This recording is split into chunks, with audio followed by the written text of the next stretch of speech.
topic for tonight's word is the rejected and the accepted. The rejected and the accepted. The rejected and the accepted. It is actually the story of two great men. So we are taken as scriptures from two major scriptures. The rejected, King Saul, the story of his appointment is found in the book of 1 Samuel chapter 9. The story of his rejection began in 1 Samuel 13, and it got rounded up in 1 Samuel 15. 1 Samuel 15. The story of the accepted is taken from the book of Acts of Apostles, chapter 9.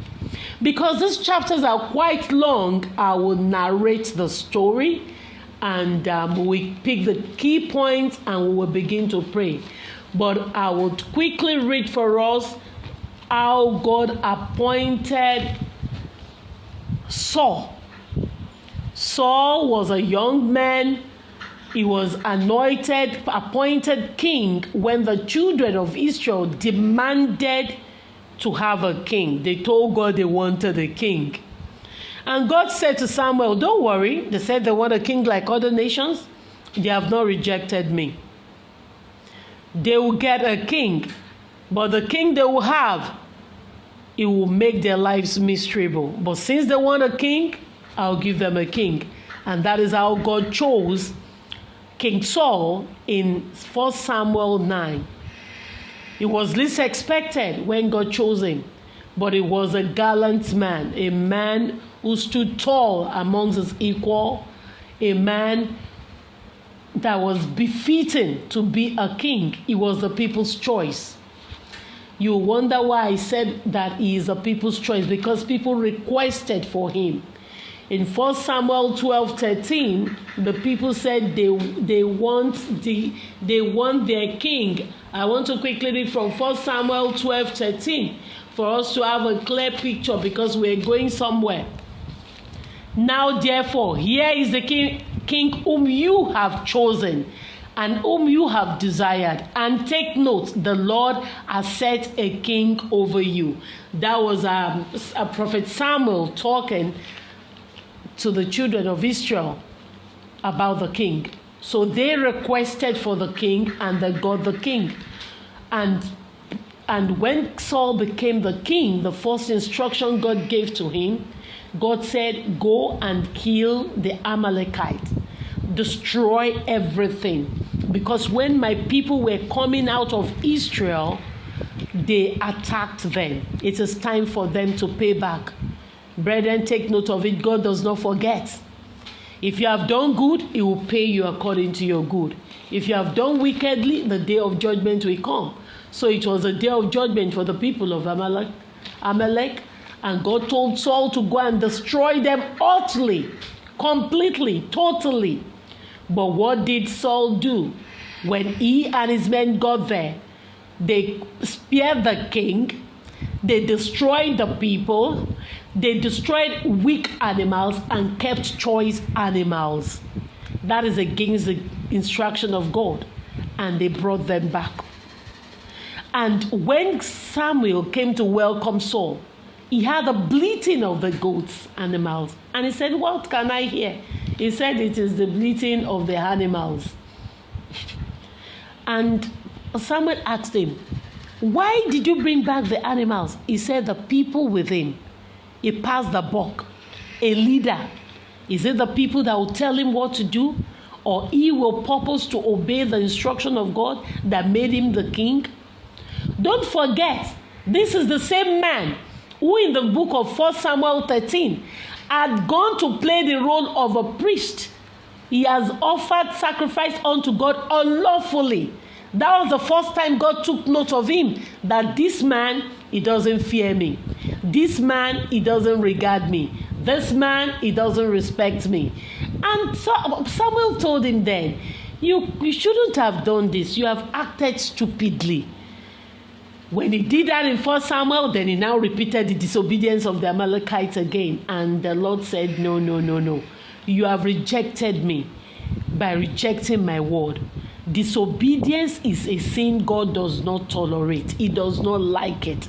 And every day, one way or the other, even we that are children of God, we disobey God. Those who disobey God are actually rejecting God.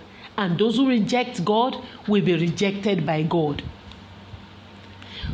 When you reject God by your way of life, disobeying his instructions, his express words in the word, or the things he tells you to do, you're looking for trouble. You're asking for rejection. God has no pleasure in fools.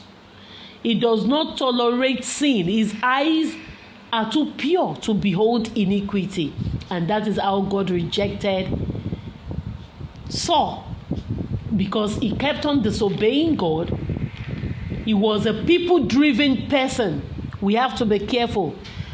If you are the type that all that matters to you is what people will think and not what God will think, then you are looking for trouble.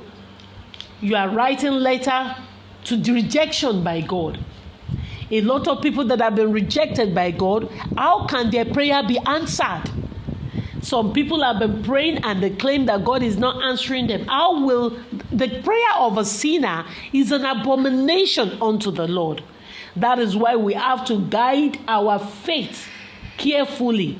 Because once you are rejected, your prayer will be rejected. Everything concerning you will be rejected. But when you are accepted, everything about you will be accepted. When you pray, before you close your mouth, according to Isaiah 65, verse 24, God would have answered. You will call upon him, he will answer, also according to Jeremiah 33, verse 3. And that is how the Spirit of God departed from Saul. And when the Spirit of God departed from him, he didn't hear from God. He needed information. He had to go to the witch of Endor. He started practicing spiritism. Can you see the gradual fall of a man from disobeying to losing the Spirit of God to now visiting a witch? When God rejects a man, nothing works again. He begins to depreciate gradually till he gets destroyed. What was the end of Saul? He was killed at battle. Let us look at the life of the accepted man. Paul was accepted by God because God saved him. He had an encounter with God, Apostle Saul. He was Saul, his other name is Paul. Apostle Paul was a man knowledgeable in the Mosaic law. He expressed zeal for God even though in a wrong way. He was carrying out the Mosaic instruction. He never knew that the Messiah had come like so many other people. He just saw the disciples as impostors, people that were working against the laid down Mosaic rule, and that is why he was working in conjunction with the high priest. So when God checked him out, this is a man who has a heart for me, but is running the race the wrong way. The Mosaic law, it is written there that the Messiah will come. Unfortunately, when the Messiah came, the far to see, the sad to see, they did not see him. The Pharisees, the Sadducees, the custodians of the law, the chief priests, they were even the one that sold Jesus and killed him. They bought him at a price and wasted his life, well, to the glory of God for the salvation of mankind. So Paul was running a race in zeal and in error, and God saw it and God saved him. It is better for you to make an innocent mistake than to deliberately despise God.